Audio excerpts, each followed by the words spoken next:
Hi, everyone, and welcome back to the podcast. I'm super excited to have a completely new guest today, Oliver Mathea. Welcome to the podcast. No, thank you very much for just allowing me the space and the opportunity to come have a chat with you, have a dive, have an exploration, and see what kind of magic wants to unfold between us. I'm super excited to talk. I've been following you for a long time on Instagram, and we have the connection is that I've traveled a lot to Glastonbury in different parts of England, which has been pilgrimages and healing journeys for me. And then you are working around those areas and have a really interesting background and knowledge, and also what you're working with and focusing on. So I would love for you to share who you are, what you do, and then we'll take it from there. Beautiful. Thank you very much. Well, to your wonderful audience and viewers, my name is Oliver William Mathea, and I've been dedicated so much to bringing through both ancient Christed teachings and seeing how they fit with more earth-based spirituality, specifically the Druids of ancient Britain, and seeing how this Christed path and this nature-oriented path, they're actually very, very similar and have some incredible historical overlaps that gave birth to one of the oldest forms of Christianity called Celtic Christianity. So I've been spending a decade now exploring the life of Jesus, the Gnostic texts, ancient scriptures, getting into the language of Aramaic, really helping decode and translate ancient scriptures from the original Aramaic, and also really developing my own connection to the earth and seeing how there seems to be a beautiful kind of pull, or maybe a calling for people to return to a natural way of living, or maybe a deeper connection to Mother Earth, to the Gaian consciousness. So it allows me to both kind of reach up like a tree, like reach my branches up into that kind of Christed light and teachings, but also allow my roots to grow deeply into the earth and see the magic as heaven and earth come together, which is really what the kingdom of heaven is all about. So this is where my focus has been, my dedication has been, but really it's just where my heart is, where my pathway has led me.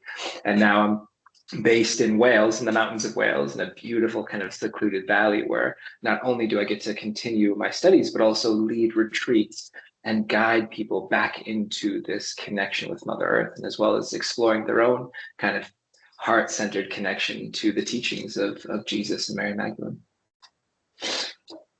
That's beautiful. And Wales is so, I've never been there, but I feel like its nature reminds me of my indigenous lands and homeland, because it's what I've seen, at least, the hills and the valleys and the water and all of this beautiful nature. And that's a place that has been calling me as well. And as you were sharing now, I would actually love to hear the story of how in your life did you start walking this path? What led you to your understanding and a relationship to the divine and this particular tradition as well?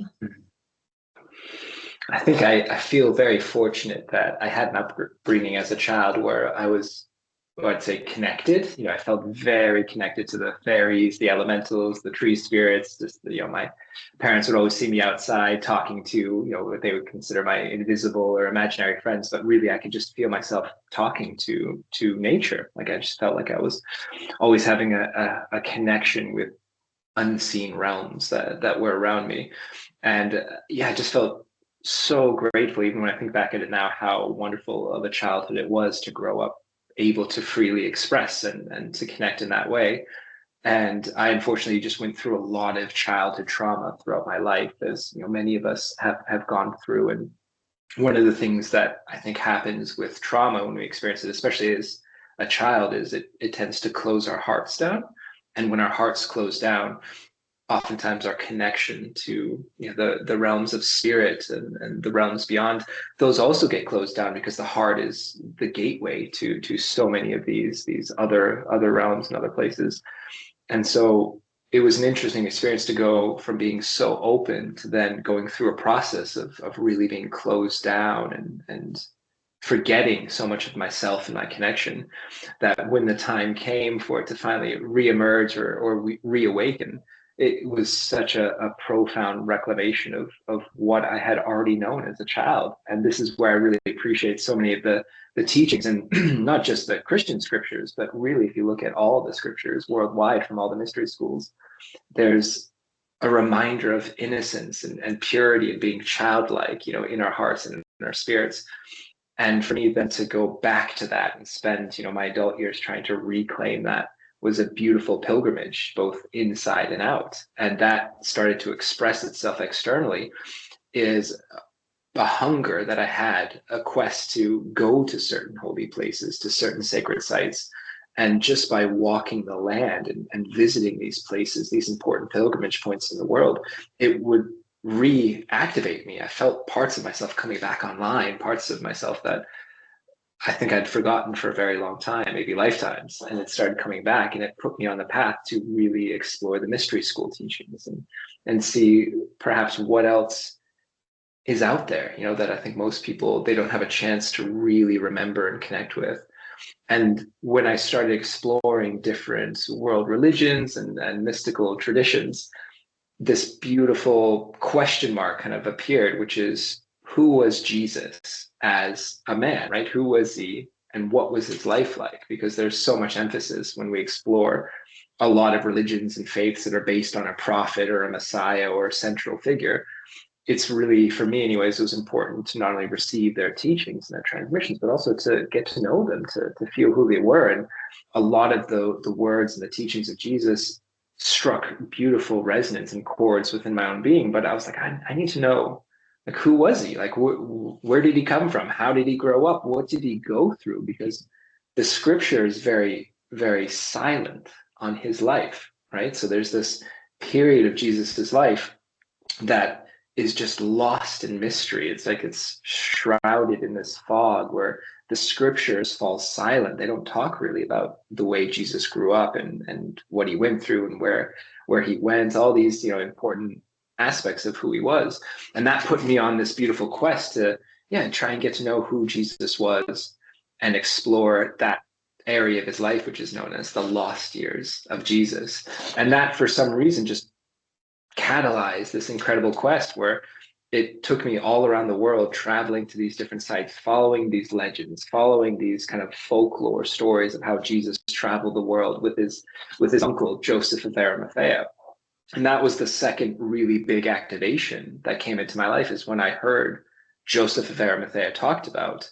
It kind of re-anchored something, because when I was a child, one of the kind of lores or legends that we kept within our family is that we said we could trace our lineage back to Joseph of Arimathea.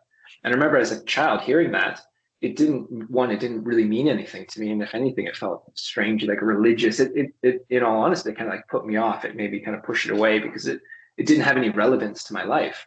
And I find it so beautiful the way the universe sometimes works, the way it weaves, a path in our life, and things just, seeds pop when they're ready, they sprout when they're ready. And then to have this kind of story that my family used to speak about Joseph of Arimathea, and then to have Joseph reemerge in my life. No one pushed me into it. No one told me I should. It literally just organically bloomed in my life. It suddenly made all the stories that I would hear about Joseph when I was younger mean something to me. And for me to realize so much of the story of Joseph of Arimathea, not just in his role during the lost years of Jesus, but also who Joseph of Arimathea was as a person, needed to be told.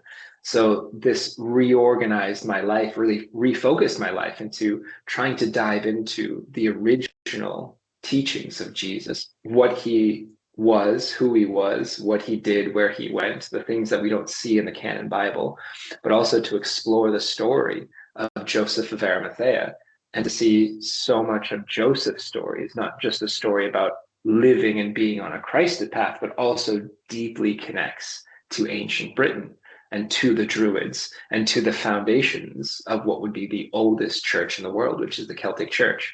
So this this reorganization, this refocusing of my life took me here to England. Took me, well, first to England, to Glastonbury, then to Wales.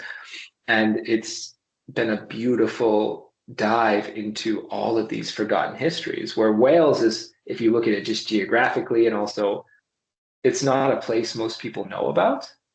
There really is almost a protective bubble around it. No one realizes how amazing Wales is. But also it's that way historically too, where there's almost this amnesia around the true history of Wales and how important it was to Christianity, to the Druids, to ancient Britain.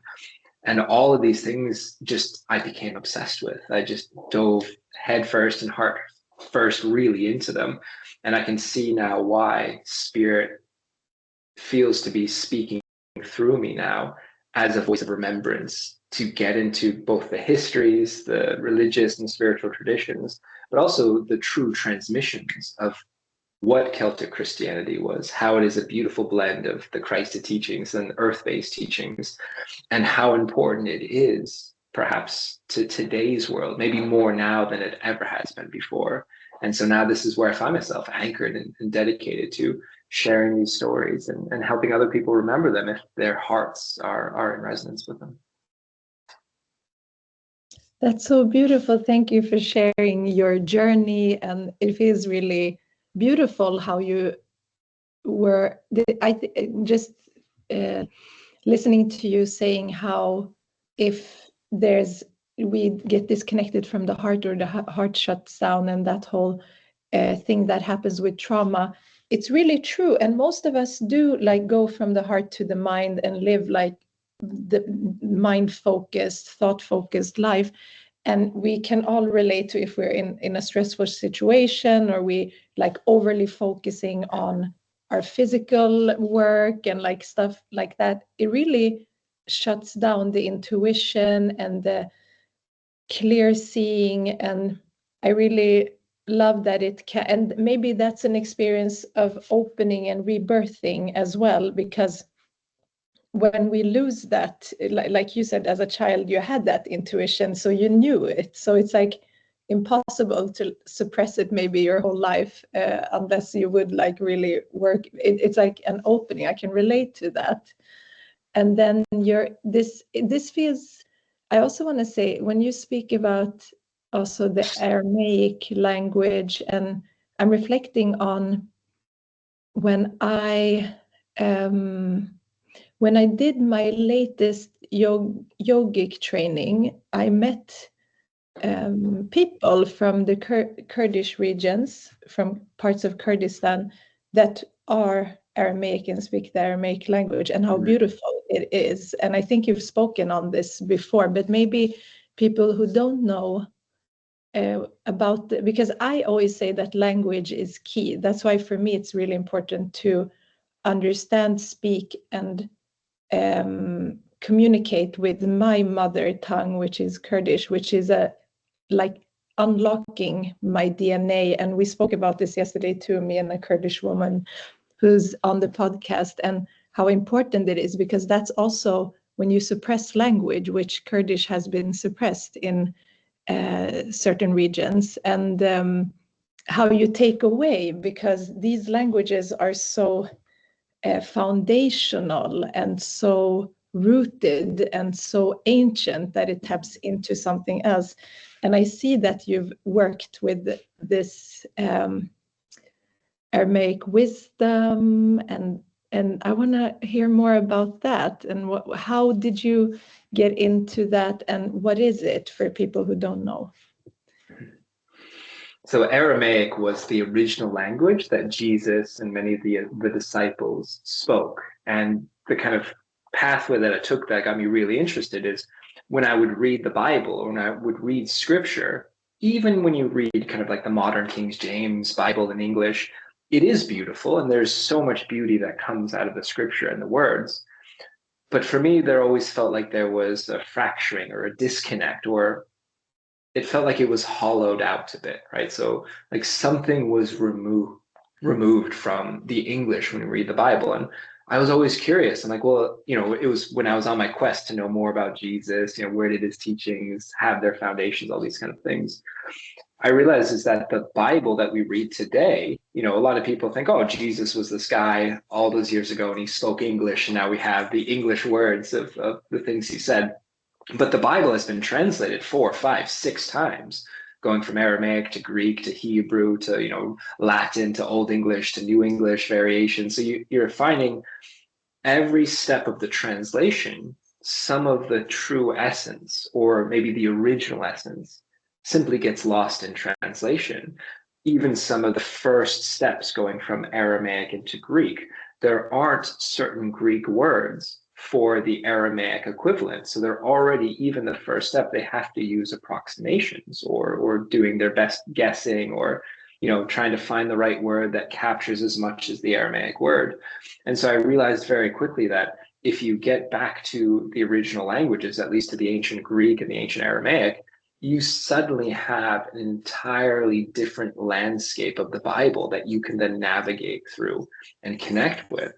And language in itself is such an important wisdom and traditions and cultural keeper. Like just any country or any tradition, like you were experiencing with Kurdish, you have so much essence of the people, not just historical facts, but like the full transmission of who a people and their culture are. They're kept in certain areas, like language, like art, like artistic expressions, all these different things that in order to truly understand a culture of people, you have to then reconnect with that language to really get the full transmission. And it's oftentimes when a conquering force goes into an area, one of the first things that they want to suppress or subdue are things like language, because specifically how much it holds of the people. And so I realized is that when you get into the Aramaic, you're actually tapping into what felt like, for me anyways, the most authentic transmission of the teachings of both Jesus, Mary Magdalene, and many of the disciples. And within the language of Aramaic, it is an ancient vibrational based language. And that's one of the common threads that you see in all ancient mystery schools, is their language is a means of communicating ideas and thoughts, but really it's a vibrational transmission that goes beyond just our intellect or our mind. Our whole body, our whole being, our hearts, our spiritual fields receives and vibrates with this language. That's why things like Sanskrit, right? When you go to a yoga class, oftentimes you'll chant Sanskrit. You might have no idea what you're chanting in Sanskrit, but you feel it. You feel something taking place. And in all of the ancient cultures and mystery school traditions, that's what you find is encoded within their local ancient language. You have transmissions that are vibrationally based. And so it really required me, as I began to explore Aramaic, is to learn how to translate it, how to understand it linguistically, kind of from an educational or academic standpoint, but also to see that's only part of the power of Aramaic, is that you also have to understand its vibrational and spiritual essence too. And unless you're looking at it from that complete holistic perspective, you actually won't get even the full transmission. And I often see that with a lot of Aramaic translations that are done just by scholars and academics, and bless their hearts, they do an incredible job breaking down the roots and the linguistic elements of these words. But they seemingly fail to comprehend that there also needs to be a mystical or spiritual aspect to how you receive a word, and to see also that the nuances, even within the roots and the letters of the words, also are very important to explore, not just the whole word itself. So it's one of those things where you can really parse it out and extrapolate it to infinity, because you can keep pulling out nuggets of golden nuggets of wisdom the deeper you take it. And that's one of the reasons why ancient people would describe Aramaic as a language that was living, truly living, because it lives alongside with you. And it's also completely almost reflexive of your level of consciousness, where Aramaic kind of meets you where you are in your level and state of being. So the deeper you can go inside yourself, the more you can actually access from the language. So it's truly alive, and it truly will grow with you over time. And I was just fascinated. I was captivated by this, because not only do I love the spiritual aspect of it, kind of where I am mentally, I love riddles, I love figuring it out, I love decoding things. And it just brought me into this whole new dynamic of, wow, I'm getting so much more by reading scripture in Aramaic than is ever found in the modern day Bibles. And this largely happened for two reasons. One, there was suppression, right? There was active suppression of certain transmissions of wisdom, and certain, you could say, religious ideas have been suppressed over time in Christianity. But again, it was largely just due to a translation error, because you can't translate Aramaic words easily into Greek and especially to Latin. You lose so much of it. So it's just a combination of the essence being lost over time. And it just, for me, speaks to how beautiful these words truly are, that even though we read them in English after they've been translated 5 or 6 times, they still speak to our hearts. So imagine how much more the original Aramaic could speak if the watered down, hollowed out version still really opens people's hearts. And so that's what drew me into Aramaic. I wanted to get to the core. Like, I needed to know as closely as possible, what was Jesus saying? What were the disciples saying? And how can I bring that wisdom into my own field by me understanding it, no one having to tell me, or I don't have to read someone else's lens or thoughts on it. I can just find my own inner path toward this language. That's amazing. Did you start? I want to agree with you again that it's so hard. You know, I grew up with 3 languages, and there's always something within each language that is not easy to translate. I can even feel that sometimes certain expressions are easier in English than in Swedish, and then sometimes things in Kurdish does not make sense even to translate, because if you would directly translate it, like let's say someone else translates it directly word by word, then it doesn't make any sense, because the construct of the language is so different. I would say, like, our language is so, like, reversed. So Swedish and English has that similarity, and I agree that it sounds very different, and as in many traditions, like in Islam as well, when you are practicing and doing the prayers, it's in Arabic, so it's not translated. So how powerful it would be to have that original language and tone and the way the words are pronounced, and each sound, because that, I think they hold a key. They hold a key of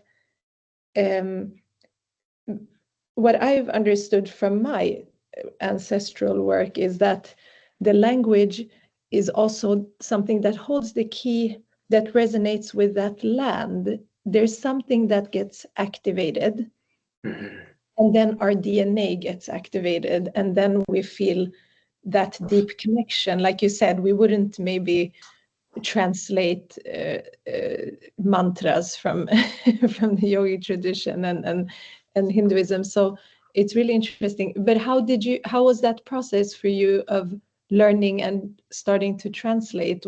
Did you do it yourself, or how was that? It was a combination of my own studies and then studying with teachers that I really kind of resonated with, because the Hebrew language is a very difficult language, because when we look at Aramaic, it's a Syriac language. So it's kind of like merging Arabic and Hebrew together. So one, speaking it is, just based on my own background, the sounds that your throat has to make, that's where language oftentimes is best spoken in the culture by the people who are of that culture, because then the authenticity comes through, because sounds are just foreign outside that culture. So I really needed to get into, how can I open up the Hebraic roots of the Aramaic words. And so there was just a number of kind of books and courses that I took, and then studying with teachers. And then what that did is it taught me the foundation of then, how can I take these words and explore it myself, because it needs to also be lensed through me, because if you read a book or you study with a teacher, they're going to lens it through them, which is great. But I didn't even find that I didn't always agree with things I would read or what maybe someone said about it. But what I found really valuable is learning then how to decode these things myself, linguistically, vibrationally, and spiritually. And once I was, after a few years of doing courses and studying with teachers, that's what I had. So now I had the foundation of how I can open these words up and work with myself, and see that Aramaic because it's a dead language, even though I don't consider it a dead language, there's a lot of beautiful space for new light to be shown into things that people think are true or complete when there's actually not a full or complete picture. So it's really fun to know as people also start to explore things like Aramaic or any ancient language, there's some beautiful room to, let's just say, add magic to places that maybe magic needed to be added to, or deeper understandings or insights that really could help clarify the picture. And this is why I love Aramaic so much, is because even mechanically and linguistically, the language is structured to speak in different ways. The language is structured to be understood and perceived in different ways, from physicality all the way to more spiritual and vibrational transmissions. And I find the power is doing both, right? Looking at it on an intellectual linguistic side and also on a spiritual transmission side. And the people that I respect most in the Aramaic field are the ones that do that can bring both together. Because if you're just looking at Aramaic from a spiritual point of view, you're missing the kind of linguistic roots and anchors that you need to have. And if you're only looking at it from a linguistic side, then you're missing the heart of it. So it's really fun to see that Aramaic is a place where it meets you wherever you are, and you can explore it how you want to explore it. But in my opinion, seeing it in a holistic form is the true key. And I even love that you use the word key, because that's what one of my past Aramaic courses that I taught was called Keys to the Kingdom. And there's something really seeing that even in Aramaic, when you look at the word key, kalit, there's masculine and there's feminine words in Aramaic. And it's very important to understand what it means when you engender an Aramaic word. So when you have something engendered masculine, it's more like a noun or thing or place, right? But when you engender an Aramaic word feminine, like for instance, if you take ki, kalit, and you put kalita, that ta at the end, and engenders it feminine, it's no longer about the thing or the noun or the object or the key. It's more about the experience or the process of what using a key and unlocking something means. And it then involves you in that process. It pulls you in as a subjective experiencer in that process. So when you're saying kalit, it means key. Yes, like a key opening door, but you just, when it's engendered feminine, kalita, it's not just the key, it's also realizing you are the lock. And it's also about learning how to prepare yourself to be unlocked by that key. And ultimately, what happens when you unlock something and it opens? What does that lead to? And what does it mean to you? So there's such beautiful richness that you can take in, even just in the linguistical mechanics of the language itself. It's really exciting. And I think that's why Jesus spoke so well in Aramaic, especially to those that understood Aramaic, because his full poetry, if you will, the full poetry of his Christic expressions could be captured by a language like Aramaic, and perhaps needed a language like Aramaic for his full transmission to be fully expressed. Yeah, that's beautiful. And key in Kurdish is klil. So it has a similar, and for those, I think you would like to hear this, because people who are interested in languages, Kurdish is non-gendered language. So we have no word for he or she even. And that's really interesting, because I also grew up hearing Arabic and how different everything sounds when you do add that layer of the yin and yang. And it's also interesting to that's why the divine is never like a gendered thing for our culture even. So, and I know that one of the oldest Christian monasteries is located in Kurdistan as well. And I've actually been on it. It's interesting because I'm referring a lot to our ancestral lineage and all of this, because I've been on a journey to understand and our connection back to our different traditions. And we have so many different religions within our ethnicity. We have all the Abrahamic traditions, we have the older traditions still living.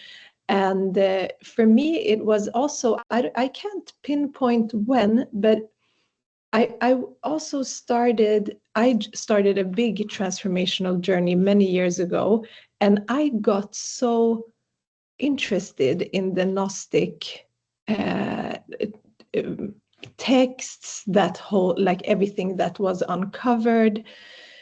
I also had visions. I also saw Jesus, Mary Magdalene, and Mother Mary, and that whole.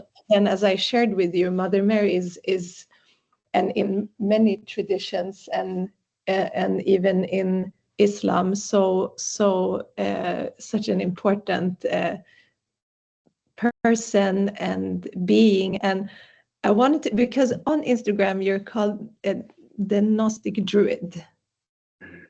And how is that connection? And maybe people who are listening don't know even about Gnosticism. Maybe you can share from what you have learned and what has come through for you. Of course, yeah. It's a fun title. When I was kind of tuning in with myself, like, how did I arrive at the Gnostic Druid? And it came, I mean, it was just one of those things where it was just the download came in, and I didn't understand maybe how perfect it was for me until it really started to land or really started to express itself in all of my work. And Gnosis and Gnosticism, it's kind of an umbrella term. So you wouldn't necessarily just define it. It's kind of like Celt or Hindu, right? It's a kind of an umbrella term that can hold a great many things and perspectives. But at the core of Gnosticism really is the idea of Gnosis. And even Gnosis itself, really getting into how you want to translate Gnosis and what it means, can be very individual to everyone. But for me, the way I like, when I think of Gnosis and what is a true Gnostic connection, is it's your heart having a connection to the divine or God or all that is, whatever you like to call it, and knowing there's no intermediary between your heart and your God, or your heart and the divine, and that there's this beautiful channel that exists within you, so that your connection, like an umbilical cord to all that is there. And it's so important for all of us to remember that it's there, and how to cultivate it and how to anchor it. And so Gnosticism revolving around gnosis and this true inner knowing, right? This inner revelation, this inner blooming, felt so resonant to where I was at the time when that name came through, but also seems to be my life's mission, is seeing that I'm, as a historian, I love reading, I love researching, I love finding things externally and then bringing them in.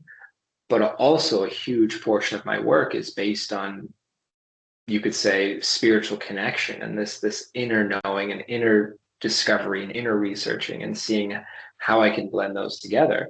And so this is kind of where the Gnostic part of where I was journeying was focused around, is that inner knowing, that connection. And then also having the Druid part come in, is knowing that I'm such an earth child. I'm here to be in nature. This is what I love the most. And seeing that earth-based wisdom traditions they've kind of been pushed aside. Historically, they didn't seem to hold a lot of relevance for people, but now it's like the earth is speaking, and a lot of people are hearing it and starting to see it's actually very important to reconnect to nature. And when I think of people who connect to nature, it's always the Druids. Like, the Druids, just both ancestrally, I feel it in my blood, but also on a kind of an archetypal level, the Druids were people who truly revered the Earth Mother and connection to the earth.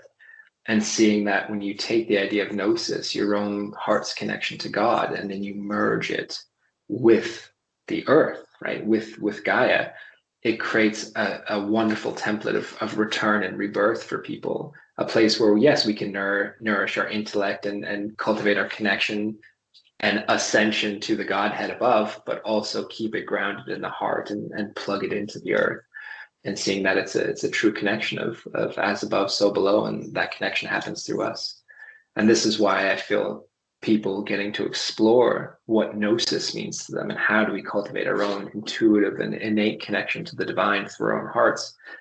It is one of the pillars, I think, that is needed for the next revolution to take place, or the next emergent collective consciousness, or the kingdom of heaven or the kingdom of God to anchor down, will come from all of us cultivating more of this intuitive heart connection and finding that gnosis for ourselves. Yeah, I agree. very important now. And since you are also, you write a lot, or you share a lot about Jesus and Mary Magdalene, and also have these retreats and things like that that connects.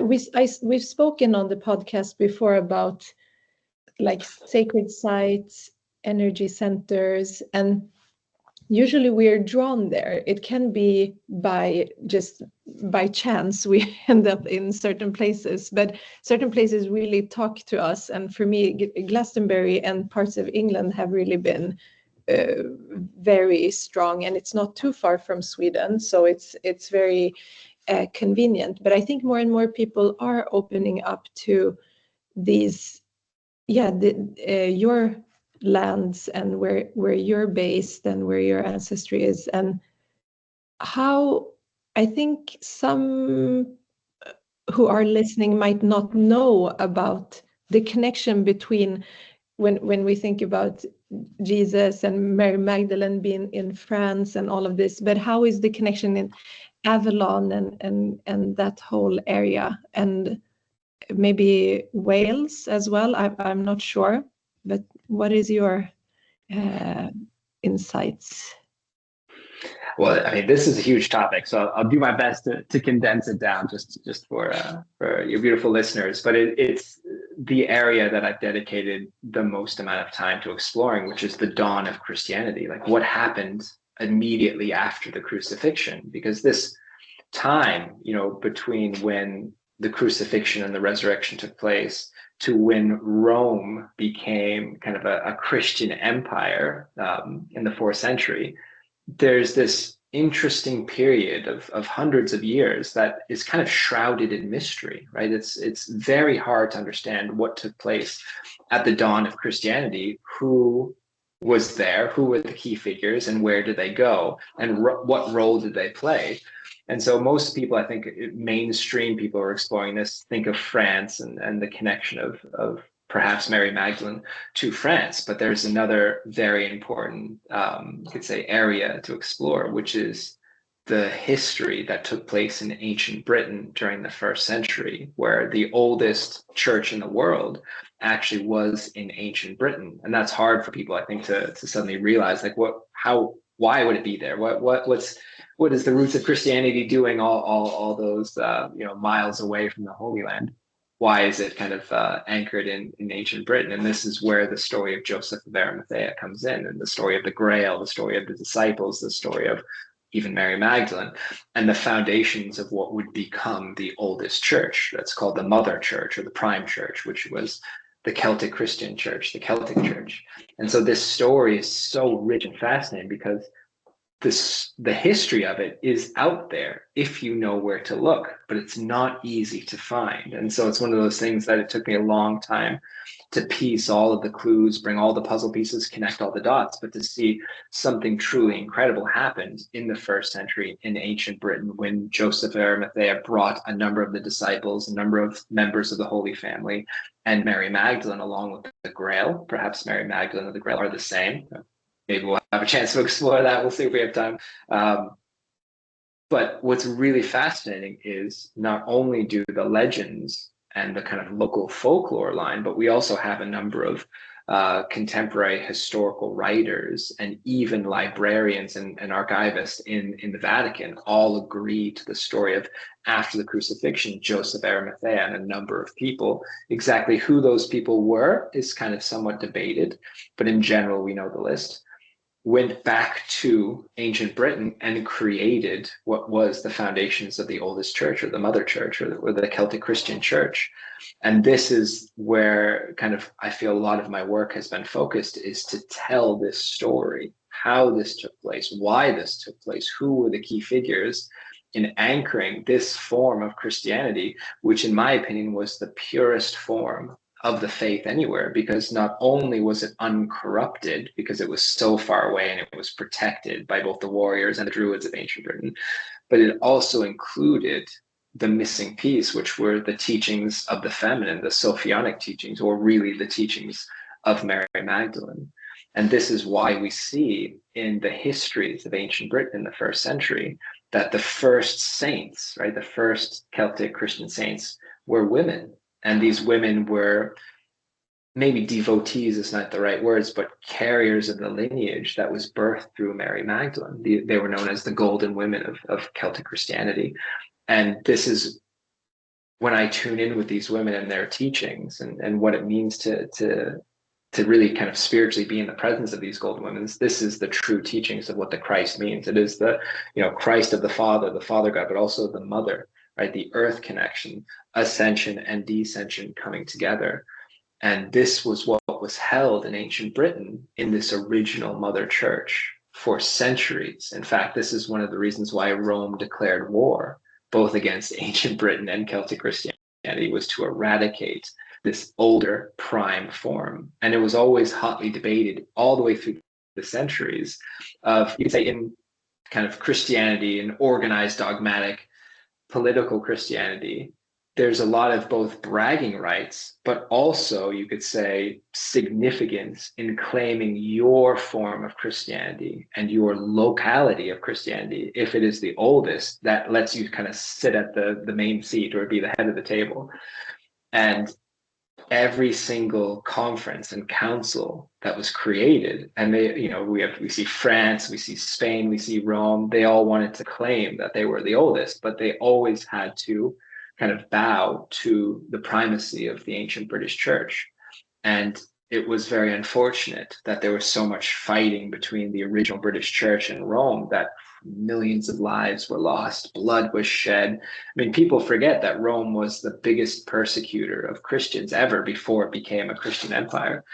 And so there's this rich history that takes the founding of Christianity, finding its roots in an organized form that was as much Druid as it was Christian, blending both teachings of Jesus and Mary Magdalene together, and kept safe and propagated for centuries, and while also being defended by the warriors of ancient Britain, right? Where they would go to war repeatedly against Rome and all invaders who sought to corrupt this original faith. And it's not only the most exciting piece of history I've ever discovered, because it's so unknown and so many incredible things happen, but even more than that, the people who were involved at the foundation of Celtic Christianity, people like Mother Mary, people like Mary Magdalene, people like disciples, people like Joseph of Arimathea, and so many unsung heroes that became martyrs, that offered such incredible teachings and revelations. It needs to be told, because without understanding this ancient history of the church, you actually can't really understand the true history of Christianity. You can't understand its foundations, but also you lose a piece of it by losing this history, that this important part of history. And so it feels like, as I explore it, and as I have been exploring it, it's like I'm slowly moving into this misty place. It's like I'm moving through the fog. And as I get deeper and deeper, I can feel this incredible warmth and light that's starting to shine through. And it's this golden light that is there and it's present. And it holds so much for so many people. But as I get close to it, it's almost too much. It's almost too bright. It's almost so immense that I'm struggling to comprehend it. But every day I do a little bit more, and every course that I launch, or retreat, or teachings, that doesn't matter what it is, it's like I'm starting to understand it more and more. And it's not only locked in the history and in the scriptures and in the local folklore, traditions, and legends, but also it's like this energy that wants to be expressed, this return of the full Christ of light. And so I feel so honored and so grateful that I've been put on this path to explore it and to help, hopefully, return some of the puzzle pieces for history. Yeah, that's beautiful. And you mentioned I'm thinking of Joseph of Arimathea, who you mentioned, and you have even course about that. And I don't know if it would be like a whole podcast, but if you can explain your connection to him and what it means for us to understand his path and journey. Yeah, what a man. Like when I think of historical figures that truly were special, like revolutionary figures of their time, Joseph of Arimathea was certainly one of them. And so there's two kind of famous Josephs in the Bible story. There was Joseph, Jesus's father, and then there was Joseph of Arimathea, which was his uncle or great uncle, depending on which kind of genealogy you like to follow. But Joseph of Arimathea, not only was he a Christed initiate, right? The Bible calls him a secret disciple, but he was so much more than that. He was a true Christed figure in his own right. He was an archdruid, which was one of the highest ranking Druidic positions that you could hold within the Druidic kingdom. And he was kind of like a Jeff Bezos of the ancient world, and not like Jeff Bezos, because I don't necessarily fully vibrate and resonate with Jeff Bezos, but what I mean was Joseph of Arimathea was one of the richest men of the ancient world and controlled the entire merchant fleet that delivered goods, largely kind of metals and minerals around the world, which Rome was fully dependent on. And so it made Joseph of Arimathea a political figure, one of the richest merchants in the entire world, a Christed initiate, and a full Druid initiate. So it's like, what a man, he could demand audiences with Roman emperors and it would be granted whenever he wanted. He controlled the biggest merchant shipping fleet everywhere in the world, which gave him access not only to vast riches and resources, but access to shipping ports, cultures, kingdoms, royalty, you name it. And all that being said, he became the adopted father and mentor of Jesus when Jesus' father, Joseph, died when Jesus was younger.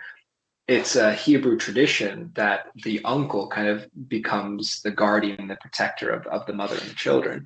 And so Joseph of Arimathea took on the role of being guardian and mentor to Jesus, because he fully understood, even when Jesus was young, about, you could say, his destiny, who he was to become, the Messiah, the God in form that he was to become. And what an incredible role Joseph of Arimathea had in stewarding that emergence for Jesus and taking care of him all those years to help him become the incredible God being that he became. And that was during the life of Jesus. Now you look at what happened after Jesus. Joseph of Arimathea was chosen to be what's known as the paranymphos, which is a Greek word, essentially as protector and guardian of the Marys, of Mother Mary and of Mary Magdalene.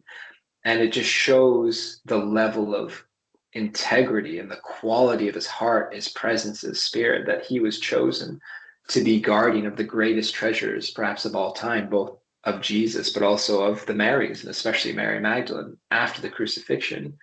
And it was because of him and his connections, his resources, and his incredible skill that allowed many of the disciples and the Holy Family and the Grail to leave after the crucifixion and eventually find its way back to ancient Britain. And it was through him that was able not only to establish the ancient Celtic Church, but to create these schools, right? The cores known as circles in ancient Celtic Christianity, held by these golden women. It was through Joseph's support and guidance that these early Christian schools emerged. So he was front and center before the time of Jesus, during the life of Jesus, and after the life of Jesus and the birth of Christianity.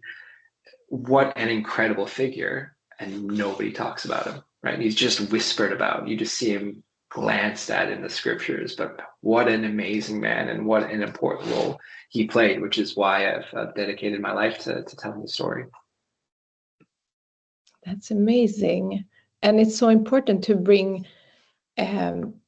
these very powerful teachings forward and stories, because it does evolve our understanding. Because when we have heard the stories and the text in one way, it's the same with Mother Mary. Like, she's barely mentioned in the Bible, and then there's so much that has been found, and what an important role she played. And in other traditions, she's spoken about more, like in the Quran. So it's so important to, like, maybe as our consciousness is opening up more and more, to there's so much resurfacing right now, even things are resurfacing to remind us now. And I think it's time, because the way we have shaped our mind around faith and religious traditions, that also shapes everything else. So when you say that we can not only see God as a father, but as a mother, and that whole completeness of creation, it's so powerful. And for some, impossible to think like that. But as I said, in non-gendered languages, it wouldn't, like, what is the qualities? There's different qualities of the divine. So I love that. And I would actually want to hear, and for you to share what, I think many people will be very interested in your work. And is there anything that we haven't tapped into, and how can people find you, what you're offering, what you have? Oh, thank you for that. Well, just what you were saying, what it kind of maybe tune in with is the idea of like when you have gendered ideas of the divine or God, and also seeing the unity of what comes through. And even when, for instance, we take Aramaic and we look at the first line of the Lord's Prayer, you know, Our Father who art thou in heaven, you have Abun de Boashmaya in the Aramaic form. And when you have what would become translated as Our Father, the Abun, that Abun is a really special word, because it doesn't mean father as in gendered masculine. It kind of means all that is, creation itself, both genders put together in unity as well, both expressed there, but also put together as the full collective. And so it just shows how even when we think of Our Father and just a man God, or this bearded old man in the clouds, or how we want to see it in kind of more traditional Christianity now, it was never that way at the beginning. And even the words of Jesus, it was never that way. And so this is why I think, again, Aramaic is so exciting for people, because it gives you both a new viewpoint into these teachings, but it gives you a chance to figure out what it means to you and how you can relate to it, integrate it, and embody it. So that's some of the things that they offer on my website. If people are interested in Aramaic, I have a number of kind of Aramaic courses, you know, taking you through how to speak the Lord's Prayer in Aramaic, taking you through the Aramaic keys that I was mentioning before. So if people wanted to explore Aramaic, and I so fully recommend, if you are in resonance and curious about, quote, the true words of Jesus, that's up to all of us to feel what truth means to us. But if you want to get a more authentic perspective into these scriptures, then definitely explore Aramaic. And my website and a number of, you know, beautiful courses are out there that can help you tap into it, find the one that resonates with you. And also, if you're someone who wants to explore kind of Druidic teachings, right, teachings of the earth, whether it's how to connect more deeply to the elementals and the spirits, or things like geomancy, you know, ley lines, you know, earth energy grids, that type of thing, I have a number of beautiful resources on my website for that. And one of my biggest excitements this life is also Celtic Christianity. So if you're curious, you know, what was the church before the church? You know, what was Christianity like before Rome ever kind of got its hands on it and changed, unfortunately, a lot of things and hollowed it out? Celtic Christianity and the original Celtic Church holds that history. And so I have a number of really beautiful resources going into the Celtic Church, going into things like Mary Magdalene, like what I call the Celtic Magdalene, which is the Magdalene teachings through Celtic Christianity. And it will have already launched now, I think, by the time this podcast comes out. But I have a beautiful course on Joseph of Arimathea too. So if you're finding a resonance or something speaking to you, saying, learn more about Joseph, this course, I'm really excited for it, because it's going to be the first time I've really publicly spoken about certain elements of Joseph's life, things that have really never been spoken about before anywhere, which is really exciting and also kind of vulnerable for me to do, but I know it's time. And it's going to help people really understand who Joseph was, why he was one of the most beautiful men that ever lived, you know, really spiritually speaking. And most importantly, the role that he played, which was an essential and important role, and really largely unknown in the foundations of Christianity. I love that. I'm seeing the course and the different courses that you have, also the dragon lines and Jesus in Avalon, and this course, and it will be also available for replay, right? That Yes. if listening a long time after. Okay, that's great. And then the retreats, and I can definitely recommend people to find you on Instagram. I will share in the show notes, because you also share so many beautiful things there, and also where people can find new courses, new pilgrimages, and wherever people are listening, I would, if you can, do a trip to those sacred lands. It's an amazing activation. And for me, going there has always been, it's not like a light and bubbly energy that comes up, for me at least. It's a very, very releasing energy every time I'm there. There's always something that has to be transformed. So it's a very strong and powerful place, I think. And I'm so excited to be sharing this topic. We haven't tapped into this very specific tradition line that you're on. So I'm really grateful that you came on and shared, and I'm excited to follow your journey. And I think there will be more talks that we can have, because there's so much I want to ask more than this, but I would love for people to just connect and see what you're offering the upcoming period. So thank you so much for joining today, for taking your time to share and to just channel everything that you've done. Oh, thank you very much. It was an honor to get to share some of this magic. And thanks for being a space for it. Thank you so much.